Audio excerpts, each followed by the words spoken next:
Okay, in procedure 4, you are asked to take some hydrochloric acid. This is 3 molar hydrochloric acid.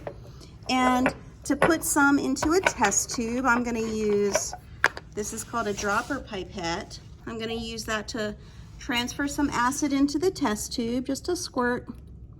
And then, maybe I'll put in 2 squirts.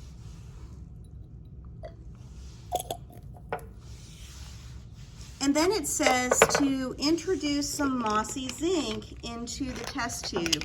So let me get a couple pieces of zinc. Zinc is a metal. Now, when we say mossy, what we mean is that it's just not been shined up to look really pretty. So it's just a piece of, it's a zinc turning, a piece of metal. And we're gonna drop that into the test tube, and then it says to gently stopper the test tube. So what we're gonna try to do here is capture the gas that's coming off of that reaction. You can see here some bubbles.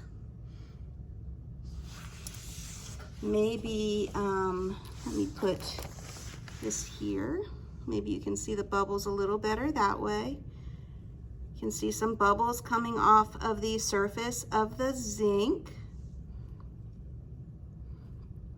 And then what we're going to do is do a flaming splint test on the gas that's being trapped in our test tube. So remember that a splint test, I'm going to use my Bunsen burner to light my splint. A splint test can tell us what type of gas is present in a reaction. If we get a bark, it's hydrogen gas. If the splint goes out, it is carbon dioxide gas. And then if the flame on the splint gets bigger, then what we have is oxygen gas.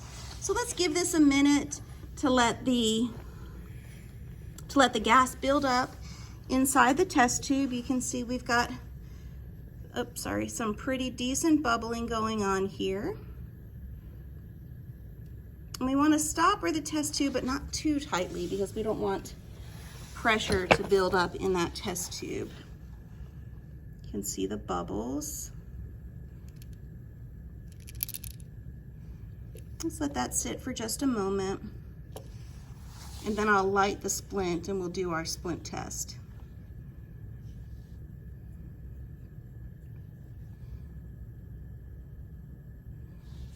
Okay, so here's the splint. This is kind of hard with just one person, but I'm gonna pop the lid off of that and then put my splint right into the top of the test tube. It's kind of hard to do. Ooh!